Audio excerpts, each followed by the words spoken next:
Hola, hola, bienvenidos a un nuevo episodio de Más que 90 minutos. Hoy un episodio para mí muy especial porque estoy aquí con Álvaro de Grado, uno de mis periodistas favoritos desde...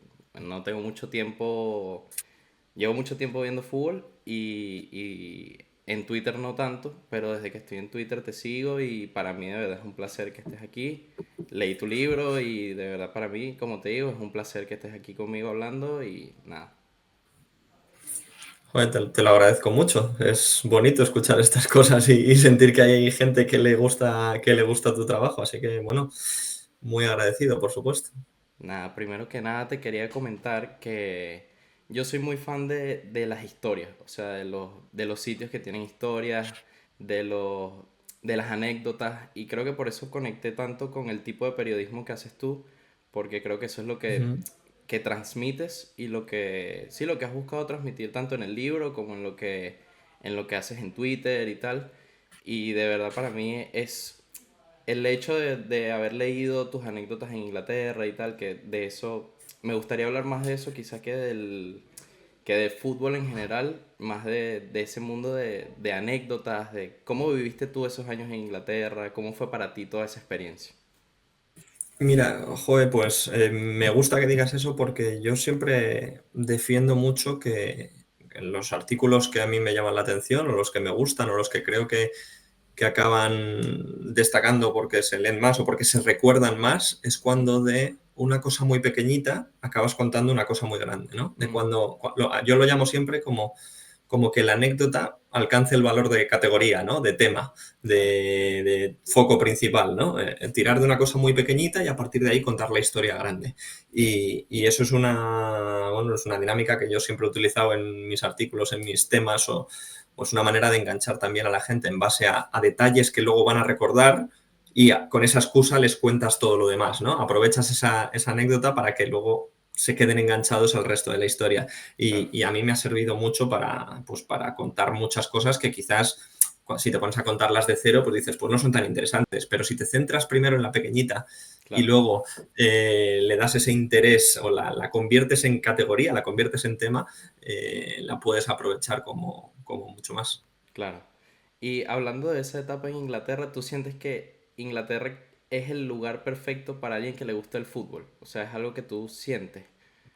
Porque es Uf, algo que para para alguien, mí, yo me lo planteo, o sea, a mí me encantaría ir a vivir a Inglaterra, sobre todo a Manchester, por la cercanía que tiene a tantos lugares, más o menos lo que comentas en el libro y me he informado bastante, y creo que es algo súper interesante y ¿cómo lo ves tú desde ese punto?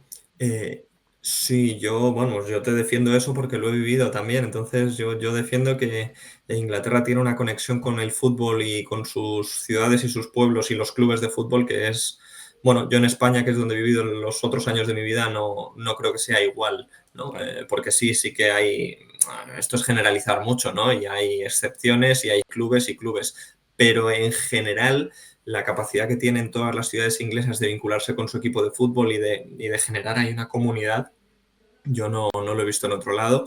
Y luego, pues en el caso concreto de Manchester, tú lo acabas de decir, es una ciudad bastante pequeña y grande, es decir, es pequeña comparada con Londres, pero es grande comparada con el norte de Inglaterra claro. y tienes ahí muchísimos equipos de primer nivel muy cerca. Entonces, para alguien que está trabajando en esa zona como corresponsal, que era mi caso en esos años, claro, disfrutabas de 4 o 5 equipos de la Premier League cada fin de semana en directo y otros tantos si te pones a mirar más para abajo. Entonces, ibas a un partido el sábado, a otro el domingo. El martes o miércoles tenías Champions o con el City, con el United o con el Liverpool, siempre había un partido. En Claro. Europa League solía también estar, uno de esos equipos solía estar en Europa League o si no a veces el Everton incluso, o depende, bueno, hay más por ahí.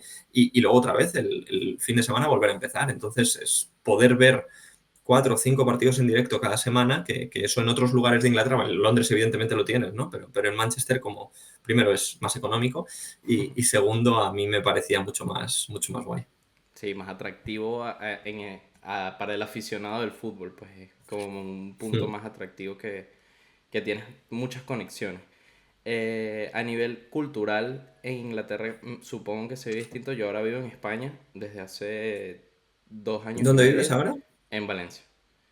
Ujú. Y llevo ya 2 años y medio acá y yo soy de Venezuela. Y claro, la cultura futbolística en Venezuela es muy, muy, muy, muy casi inexistente. O sea, Venezuela tiene mucha conexión quizás con el béisbol o incluso más con el básquet, te diría yo que antes que con el fútbol. Entonces, claro, no es muy común estar conectado a nivel cultural con el fútbol. Y desde que vivo aquí en España o sea, es distinto porque, claro, para mí cualquier cosa que sea un poquito más conectado con el fútbol a nivel de la cultura es ya muchísimo. Y me gustaría vivir, yo creo que el máximo creo que está en Inglaterra, no sé cómo lo ves tú. ¿Y cómo lo estás haciendo ahora, por ejemplo, estando en Valencia? O sea, ¿cuáles son los focos de interés de cultura futbolística que te llaman la atención? No, yo he ido ya muchas veces al Mestalla, he ido un par de veces, yo vivo en Torrent, no sé si sabes, Ujú. y tiene equipo y he Me ido. suena de nombre, pero sí, sí. Sí, he ido un par de veces al estadio, que es un estadio chiquitito y si no me equivoco está en segunda ref ahora. Y he ido un par de veces a ver partidos de ellos. El Levante acá también tiene tiene muchos aficionados, es un equipo que de verdad también está muy bien. Tenemos Castellón también muy cerca por Villarreal, entonces de verdad Ujú. está también muy bien conectado porque también tienes Madrid y Barcelona cerca. Entonces creo está Alicante también, o sea, creo que es una ciudad que para mí a nivel futbolístico está muy bien conectada. Ujú. Sí, Este, sí. Bueno, y hay equipos que han crecido en los últimos años también mucho en esa zona. Últimos años, claro, yo meto al Villarreal, que cuando yo era más joven, mm, cuando yo era muy pequeño, no era tan grande como es ahora, ¿no? Pero tienes claro. un montón de equipos también en la zona del Levante. Sí, sí, sí. Pero bueno, ¿tú sí sientes que hay una diferencia cultural entre España e Inglaterra a nivel del fútbol? Sí, 100%. Yo la noto, porque yo creo que, por ejemplo, en España sí que es verdad que la gente es de sus equipos cuando, otra vez es generalizando mucho, ¿eh? Pero es de sus equipos cuando los equipos son buenos y si los equipos son malos, son de ese equipo, pero luego después te dicen, pues yo soy, además soy del Madrid, además soy del Barça, además soy de tal equipo, ¿no? Mm, Y en Inglaterra esto es mucho menos común. En Inglaterra por malo o pequeño que sea tu equipo, si ese es tu equipo, eso no se discute. Eso claro. no se discute y no tienes una segunda escala de equipos, ¿no? Y si como este es malo, pues entonces animo a este, ¿no? Que eso en Ujú, España sí que se da bastante y hay muchos ejemplos de estos en Inglaterra que a mí me hacen disfrutarlo mucho porque te hacen sentir cuando vas allí a un estadio de este estilo, te hacen ser partícipes de su comunión con el grupo, de su vinculación, de su amor a ese club, por claro, encima de la división y por encima del nivel de juego que tengan y de absolutamente todo eso. claro. Me parece interesante saber con qué equipo simpatizas tú en Inglaterra. A mí siempre me ha gustado muchísimo el Liverpool. Es el equipo que a mí me hizo fijarme en Inglaterra. Desde que llegan a la final de la Champions contra el Milan, cuando yo tenía 13, 14 años, siendo bastante joven, ya me inspira, hay una curiosidad con Steven Gerrard como referente, con Rafa Benítez como entrenador español, que claro, para los españoles pues tenía ese vínculo. Y luego años más tarde se empezó a televisar la liga inglesa en televisión nacional, en la 2 y en Teledeporte, y claro, era otra manera de acercarme todavía más, pues eso, teniendo 17, 18 años, a la liga inglesa y también el Liverpool con mucha vinculación española, con Fernando Torres, por Claro, ejemplo, con Xavi Alonso, que estaban en la alineación. Entonces, para mí, el primer estadio que yo visité en mi vida en Inglaterra fue Anfield. Y es un viaje que yo organicé como aficionado, porque quise ir a Anfield. Y luego, ahora, 10 años después de haber estado no sé cuántas veces en Anfield, creo que mis mejores noches en un estadio inglés han sido en Anfield también. Entonces, bueno, es mi equipo favorito allí sin ninguna duda, es el que más me llamó la atención al principio y es con el que me he seguido vinculando más ahora todavía con la etapa de Klopp. claro. ¿Y qué crees que viene para el Liverpool ahora post-Klopp?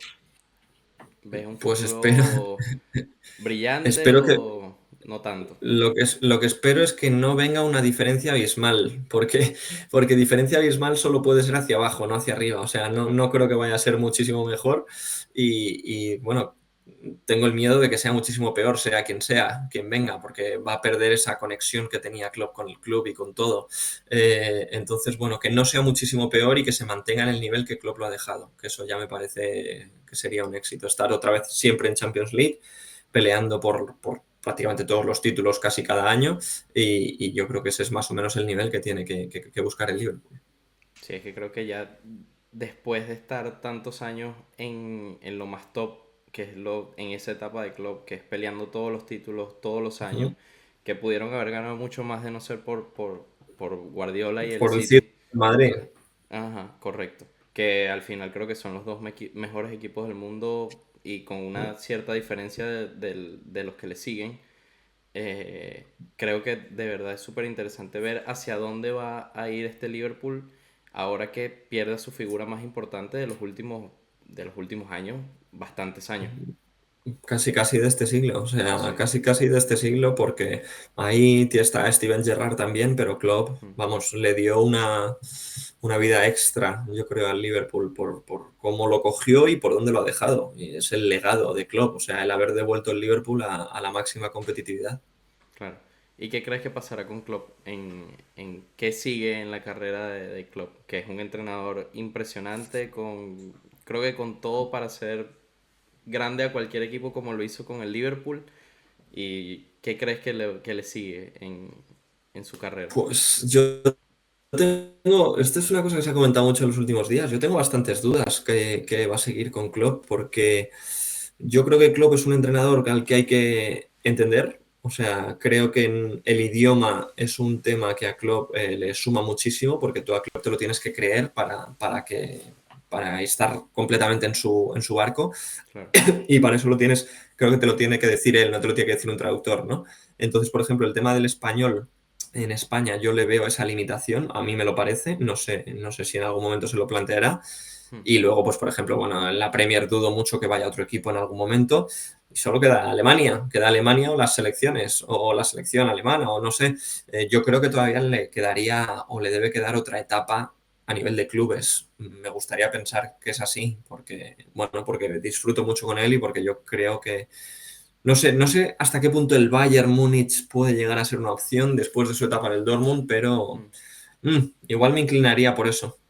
Quizá por el Bayern o por algún equipo inglés o la selección inglesa. Yo veo muy viable la selección inglesa, al menos. Es como lo que yo siento que puede ir. Sí, lo único con Klopp es que yo creo que a él le va la fiesta del día a día todavía. O sea, y la selección, entrenar cada 3 meses y Claro. tal, es como que su principal fuerte, que es la convicción de un grupo y sentir esa comunión en un estadio, bueno, en una afición, claro, eso con una selección no lo tienes igual, porque a veces, bueno, depende de la selección, a veces juegas en ciudades distintas, juegas hacia públicos distintos, la plantilla no siempre es la misma, o sea, creo que es distinto de medir. Sí. Bueno, Álvaro, volviendo un poquito al periodismo, que ya nos quedan unos 10 minutos más o menos, volviendo un poquito al periodismo, tú empezaste en una etapa en la que quizás no todo estaba tan digitalizado como ahora, o quizás era digitalizado pero de una manera distinta.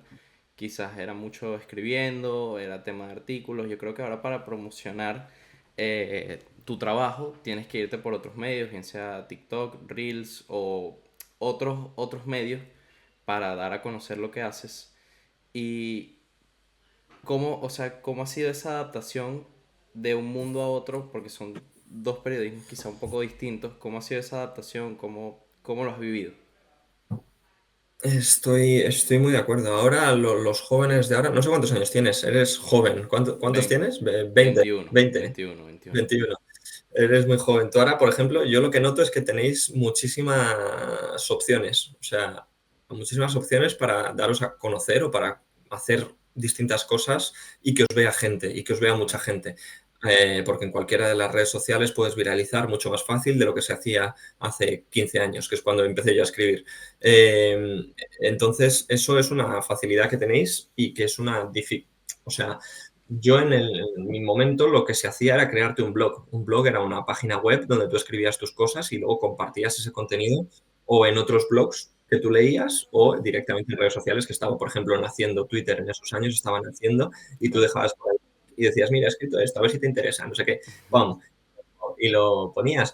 Mm, Yo crecí con eso, o sea, yo crecí casi, casi cuando todavía no se hacían ni canales de YouTube. Bueno, de hecho no se hacían canales de Claro. YouTube explicando la cara y contando tú las cosas, ¿no? Era buscarse la vida de otra manera, era como un camino donde todo te llevaba hacia los grandes medios de comunicación, era el Mm. objetivo, estar en ellos porque te daban estabilidad y porque te daban ese marco para poder publicar cosas y que te leyera gente, pero ahora la realidad es que puedes hacerlo sin necesidad de esos grandes medios de comunicación, ¿no? Si tú Claro. tienes Tienes la esa. posibilidad de tú crear tu medio de comunicación, pues.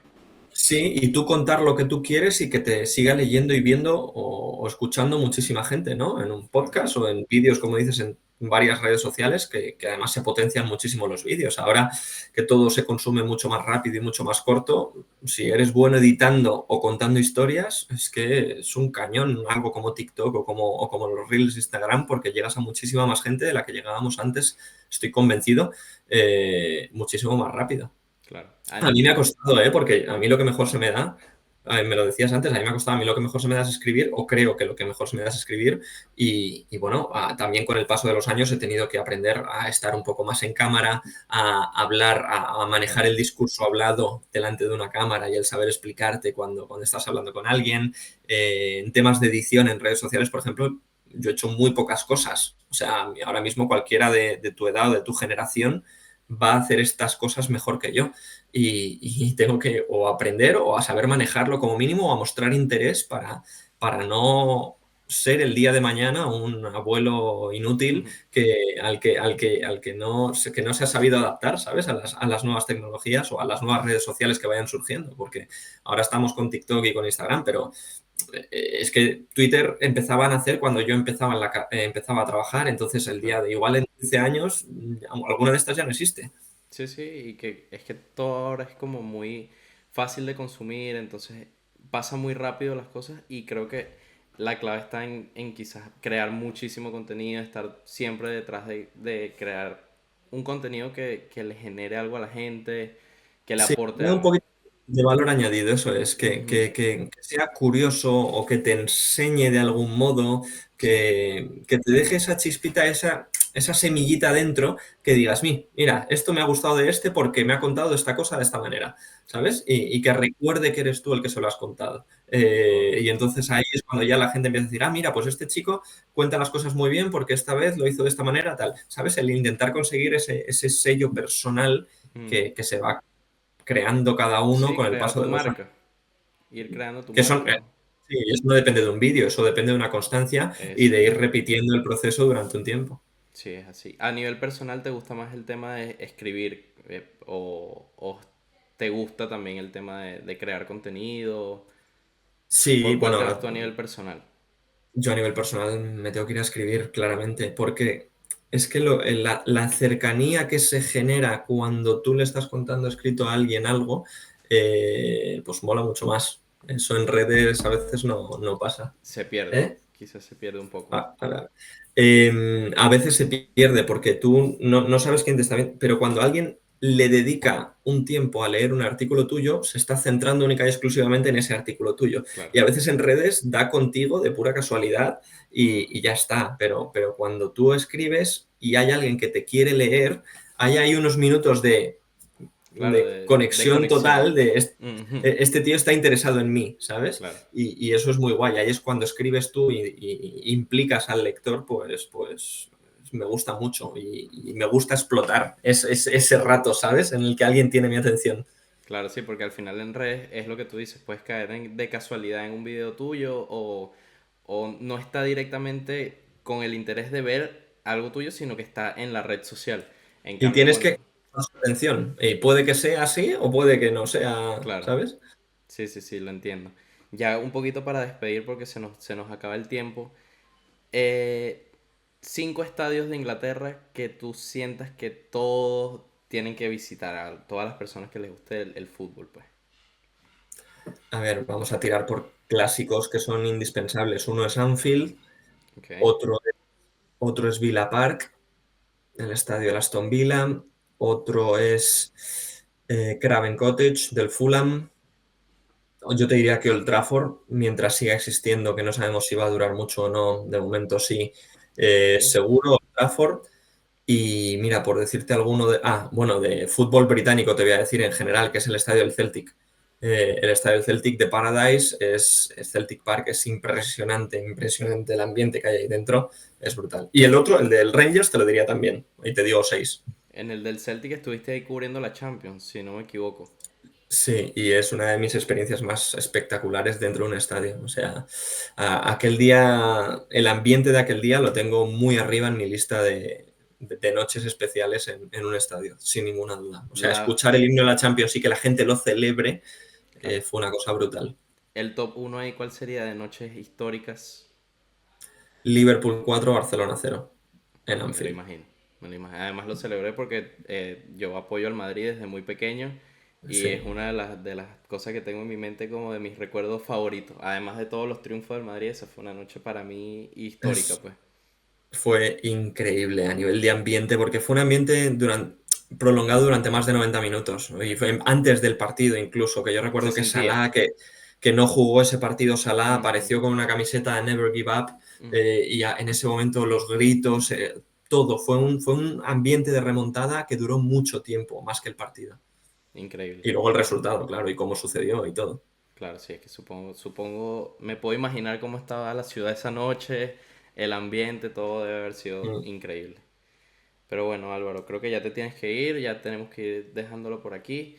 De verdad, para mí fue un placer estos 20 minutos más o menos contigo. Espero poder repetirlo y que sea un poquito más largo y nada, de verdad, Pues muchísimas gracias. muchas gracias a ti. He de decirte que para lo joven que eres haces muy buenas preguntas, que lo sepas. Muchas gracias.